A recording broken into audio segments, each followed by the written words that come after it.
আসসালামু আলাইকুম ফ্রেন্ডস, যেখান থেকে আমাদের ভিডিওটা দেখছেন সবাইকে অনেক ভালোবাসা। কেমন আছেন সবাই? আশা করছি সবাই অনেক ভালো আছেন। আলহামদুলিল্লাহ, আমি অনেক ভালো আছি। তো আজকে চলে এসেছি আমরা সবাই মিলে ডিম আর আলু দিয়ে পিকনিক করতে। তো আমরা ডিম নিয়ে চলে আসলাম।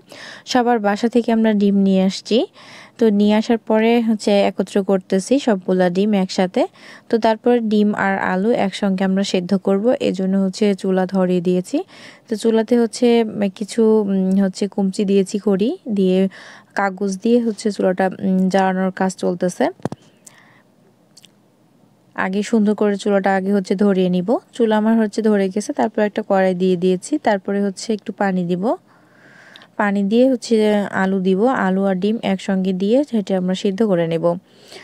সবগুলোই আমাদের নতুন আলু, আর নতুন আলু তো খেতে অনেক ভালো লাগে। এই জন্য আমরা এই পিকনিকের আয়োজনটা করেছিলাম। তো তারপরে আলু দেওয়ার পরে আমরা এক এক করে সবগুলো ডিম দিয়ে নিব। তো আজকে ডিম আর আলু কিভাবে আমরা রান্না করতেছি, কিভাবে পিকনিক করলাম সেটা দেখাবো। আর তার সঙ্গে কিছু টিপস দিব কিভাবে ডিম আলু রান্না করতে হবে সে। তো তারপরে আমাদের ডিম আর আলু দেখেন যে বলক হয়ে গেছে, সিদ্ধ হয়ে গেছে। তো আমরা সবার বাসা থেকে চাল নিয়ে চলে আসলাম। এখন একটা পটের সাহায্যে এটা মেপে নিচ্ছি কতটা চাল আসলো। তারপরে দেখতেছি যে আমার ডিম আলু সেদ্ধ হয়ে গেছে, কারণ নতুন আলু সেদ্ধ হতে বেশ কিছু সময় লাগে না, অল্প সময়ের মধ্যেই সেদ্ধ হয়ে যায়। তো এখন আমি চুলা থেকে কড়াইটা নামিয়ে নিব। এদিকে আমি করেছি যে চালগুলো আমি সুন্দর করে পরিষ্কার করে ধুয়ে পাতিলে দিয়েছি এবং পাতিলটা চুলায় উঠিয়ে দিলাম। এখানে আমার ডিম আলুর এগুলা রেডি করতে করতে রান্নার জন্য আমার এদিকে ভাত হয়ে যাবে। তো এখানে পেঁয়াজ রসুন এগুলো ছিলানো হচ্ছে, এদিকে আবার ডিম আলু সব ছিলিয়ে রেডি করে নেওয়া হচ্ছে। আমার দুষ্টু মাম্মুনিও সঙ্গে কাজ করতেছে। ডিম আলু সেদ্ধ করার পর ডিমটা ঠান্ডা পানিতে বেশ কিছু সময় ধরে রেখে দিলে ডিমটা ছিলাতে অনেক সুন্দর হয়, খুব সুন্দরভাবে ক্লিন হয়ে যায়। তো আমরা ডিম আলু প্রায় অনেকটাই ছিলানো শেষ হয়ে গেছে। এদিকে আমার ভাতেরও বলক চলে আসছে, ভাতও প্রায় রেডি। যেহেতু আমার প্রত্যেকটা বাড়ি থেকে আমরা চাল নিয়েছিলাম, সবগুলো চাল ছিল নতুন। তো নতুন চালের ভাত আমরা সবাই জানি যে খুব দ্রুত হয়। তো আমার ভাত হয়ে গেছে, বলক ওঠা মাত্রই ভাত হয়ে যায়। তো ভাতটা আমি নামিয়ে নিচ্ছি। আমি চালটা মেপে দিয়েছিলাম, এজন্য আমার মার গালার কোনো প্রয়োজন পড়েনি। আমি ভাতের পাতিলটা চুলা থেকে নামিয়ে রেখে দিলাম। তো তারপরে চুলাতে কড়াই বসিয়ে দিলাম। কড়াই বসিয়ে দিয়েছি এবং কড়াইটা গরম হওয়ার অপেক্ষা। এদিকে চাচি পেঁয়াজ কুচি কুচি করে কেটে নিচ্ছে, রান্না শুরু করে দিব। আমার ডিম আলুর সব রেডি হয়ে গেছে। এদিকে আমি বাটা মশলাও কিছু করে নিয়েছি। তো তারপরে কড়াইটা গরম হয়ে যাওয়া মাত্রই আমি তেল দিয়ে দিলাম। এখানে আমি রান্না করব সরিষার তেল দিয়ে। আমরা সবার বাসা থেকে সরিষার তেল নিয়েছিলাম। তো তারপরে একটু গুঁড়া মরিচ দিলাম, আর এক এক করে আমি ডিমগুলো সব দিয়ে দিচ্ছি। ডিমগুলো আমি ভেজে নিব প্রথমেই। সবগুলো ডিম আমি দিয়ে দিলাম। তারপরে আমি একটু হলুদ গুঁড়া দিয়ে নিলাম। এখন ডিমের সঙ্গে সুন্দর করে মিক্স করে নিব। যখন আমরা ছুলনি দিয়ে এই ডিমটা নাড়াচাড়া করব, তখন একটু খেয়াল রাখতে হবে যাতে নিচ থেকে এর ছুলনিটা উঠানো যায়। তাছাড়া ডিমের গায়ে লাগলে ডিমটা কেটে যেতে পারে। তারপর আমি দিয়ে দিলাম লবণ। লবণ দিয়েও সুন্দর করে নাড়াচাড়া করে নিলাম। সবগুলা উপকরণই আমরা ডিমের সঙ্গে মিক্সড করে নিব, আর বেশ কিছুক্ষণ ধরে হালকা আঁচে এটা ভেজে নিব। তো আমার ডিমগুলো সব ভাজা হয়ে গেছে, অন্য একটা ব্রাউন কালার চলে আসছে। তারপরে আমি এক এক করে ডিমগুলো তুলে নিলাম। ডিম তোলার সময় একটু খেয়াল রাখতে হবে, কারণ ঝোলনির যে সাইডের কোণা আছে এটা লেগে ডিম নষ্ট না হয়ে যায়। এজন্য একটু সতর্কতার সঙ্গে ডিমটা উঠিয়ে নিতে হবে। তো আমি এক এক করে সব ডিম তুলে নিয়েছি। ওই কড়াইতেই আমার পেঁয়াজ কুচি দিয়ে দিলাম, একটু হাত দিয়ে ইয়ে করে, যাতে পেঁয়াজগুলো খুলে যায়। তারপরে আর একটু সুন্দর করে ছুলনি দিয়ে নাড়াচাড়া করে নিব। যেহেতু পেঁয়াজের পরিমাণটা একটু বেশি কিন্তু তেলের পরিমাণ একটু কম, তার জন্য আমি আবার আলাদা করে একটু তেল দিয়ে নিলাম। সেখানে একটু দিয়ে দিলাম জিরা। জিরা দিয়ে একটু পেঁয়াজটা আমি সুন্দর করে কষিয়ে নিব। দেখতে পাচ্ছেন যে পেঁয়াজের আরেকটা হচ্ছে আলাদা একটা কালার চলে আসছে। পেঁয়াজটা হচ্ছে কষানো হয়ে গেছে। এখন আমি এখানে হচ্ছে আলু ঢেলে দিব। আলু ঢেলে দিলাম।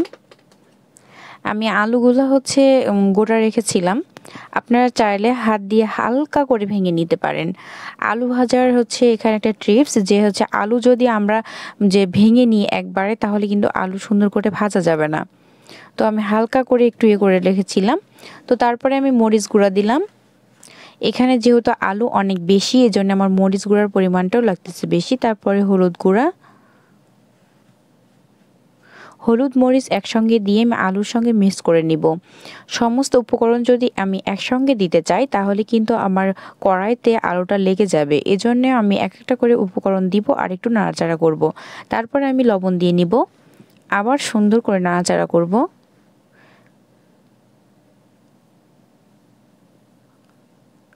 আমার আলুগুলো কিন্তু সবগুলো গোটা গোটা ছিল, কিন্তু দেখেন নাড়াচাড়া করতে করতে আলুটা কতগুলা হচ্ছে ভেঙে গেছে।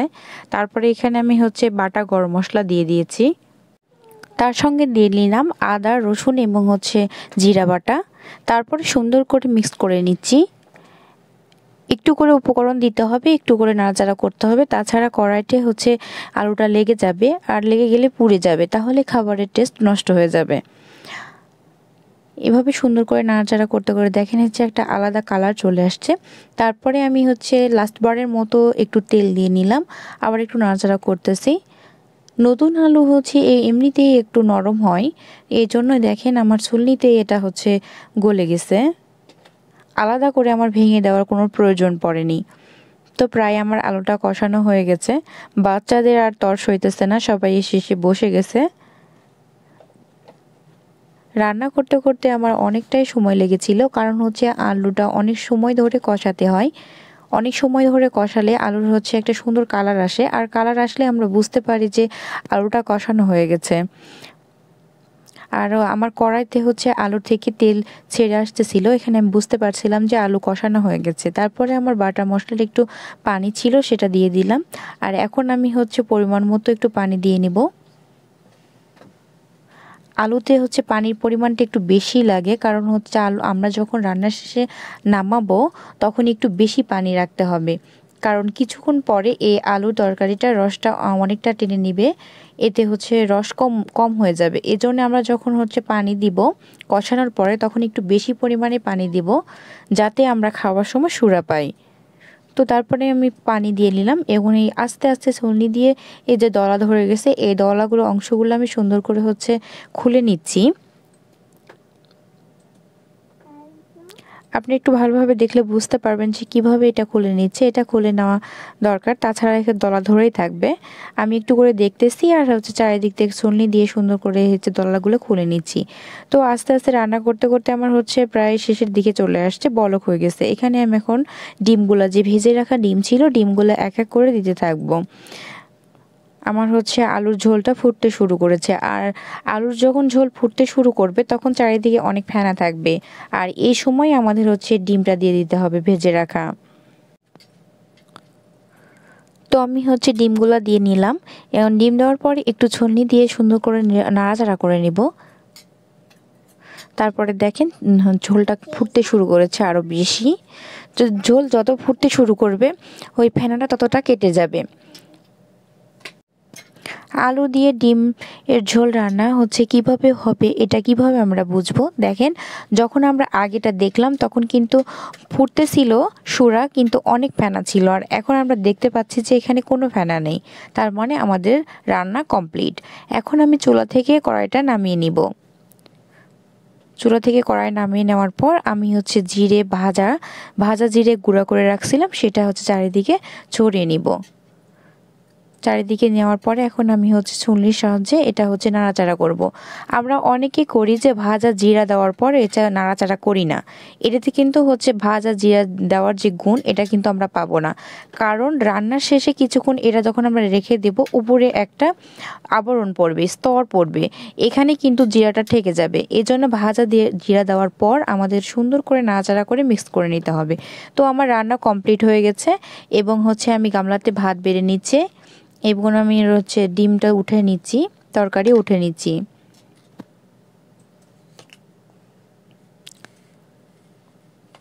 এখন আমরা সবাই মিলে একসঙ্গে খাওয়ার জন্য রেডি হয়ে গেছি। এই জন্য আমি তরকারি এবং ভাত সবগুলো একসঙ্গে উঠিয়ে নিয়ে চলে যাব। একসঙ্গে আমরা সবাই মিলে খাওয়া শুরু করে দিব। তো সবাই মিলে বসে গেছে খাওয়ার জন্য রেডি। প্লেটে ভাত সবাই নিয়ে নিয়েছে। তো আমি সবাইকে এক এক করে ডিম দিচ্ছি এবং সঙ্গে আলুর ঝোলও দিয়ে নিচ্ছি।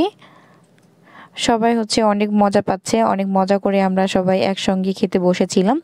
পিকনিক মানেই তো অনেক মজা, আর সবাই মিলে এটা তো আগের একটা খাবার, আমরা সচরাচর তো এই খাবারটা আর খাই না। ডিম আলুর ঝোল আমরা অনেক ছোটতে অনেক খেয়েছিলাম, অনেক মজা লাগতো। তো সবাই মিলে আমরা একসঙ্গে বসে খাচ্ছি, অনেক কথা অনেক গল্প অনেক মজা হচ্ছে, খুব ভালো লাগতেছে। আমার চাচি বসে গেছে খাইতে, উনিও খাচ্ছেন, সবাই খাচ্ছেন একসঙ্গে। এটা আমাদের জান্নাত। জান্নাত খুব মজা করে খাচ্ছে, ওর অনেক ভালো লাগছে।